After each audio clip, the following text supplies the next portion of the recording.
Question number 11, Honourable Trevor Mallard.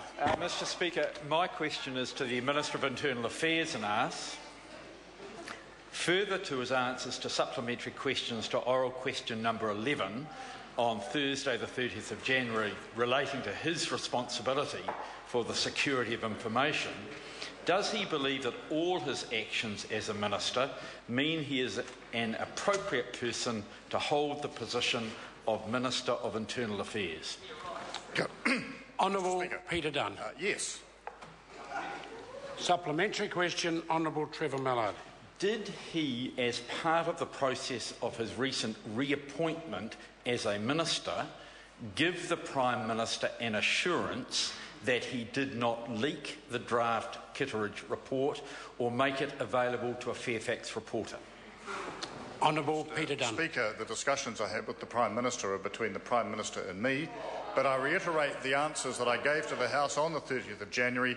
I have had no ministerial responsibility for any issues relating to the Kitteridge report. Supplementary question. Supplementary question, Honourable Trevor Mallard. Was the reason that he is not prepared to tell the House that he has given the Prime Minister an assurance that he did not make the draft Kitteridge report available to a Fairfax reporter because he in fact made that document available to that reporter? Honourable Peter Dunn, in as far as there is current ministerial responsibility. Mr Speaker, I was appointed to this position on the 28th of January. In relation to the primary question, I have honoured the responsibilities entrusted to me fully since that date, and in relation to other matters, I have no responsibility for them. Supplementary question. Order. Supplementary question, Honourable Trevor Mallard. Is he in a position to give the House now an assurance that he did not make the draft Kitteridge report available to a Fairfax reporter, and if not, why not? Again, I'll allow the Minister to answer it, but in as far as he has current ministerial responsibility as Minister of Internal Affairs. Honourable Peter Dunn. Mr Speaker, I refer the member to my previous answers on this very subject. Supplementary question, Honourable Trevor Mallard. Referring to his current responsibility for security of information, can he give the House an assurance that he is a suitable person to oversee this for New Zealand by now stating that he has never made a confidential report available to a Fairfax reporter? Again, I'll invite the Minister to answer the question in line with his current responsibility. Mr Speaker, my current responsibilities began on the 28th of January, and the question is answered in respect of those answers, and I refer the member to previous answers on earlier subjects. Order. Supplementary question, Right Honourable Winston Peters. Having regard to the security and secrecy of information, particularly in his present job, why does he not admit the time, the date, the room and the circumstances of his leaking the Kitteridge report? Order. And that question is not in order at all. Point of order. Point of order. Right Honourable Winston Peters. Yes, Mr Speaker. I put the issue of confidential information, which is critical to the Inland Revenue Department, up front, right, which was the job he had then and now, and I'm asking a straightforward question. Why is it not in order? Order. And I have ruled it out of order because what... And if the member gives me a minute, I'll explain it to him.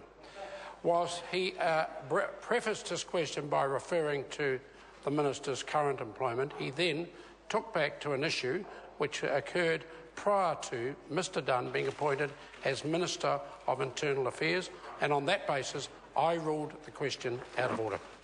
Question, a supplementary question, Honourable. Can I just clarify for the benefit of the House in raising... Mr Speaker, you... Order. Yeah, Order. What's your problem now? Order. If the member wants to stay in the House to raise a point of order, I expect him to sit down when I rise to my feet. I will hear a fresh point of order from the member, but I want to be absolutely clear to the member that if in any way he's attempting to relitigate a decision I have made in ruling that question out of order, I will take that as leading this House to disorder. Does the member wish to raise a Yes, Mr. Speaker. Fresh point of order, the Honourable... Mr. Speaker, there would not be one self-respecting Western democracy where fitness for appointment was not the issue. It rose in countless cases in the UK, Australia and elsewhere, Canada, United States, and here in this Parliament, one of only 9 which has had unbroken elections for 155 years, you are saying suitability and fitness for the appointment on a past record is not a present consideration. A member will resume his seat, and he's very lucky, and I'm not asking him to leave the chamber. The member is now attempting to relitigate a decision I have made. Supplementary question, Honourable Trevor Mallard. Mr. Speaker, to the Minister, would his current position be properly characterised as having absolution without confession in order to set up another dodgy deal on the part of the Prime Minister to give him the O'Harris seat? Again, I will invite the Minister to answer that question as far as it is in his current ministerial responsibility. That may be the characterisation the member would choose to apply. It's not actually the fact. Question number 12. Order. Question number 12, Mike Sabin. Thank you, sir. My question is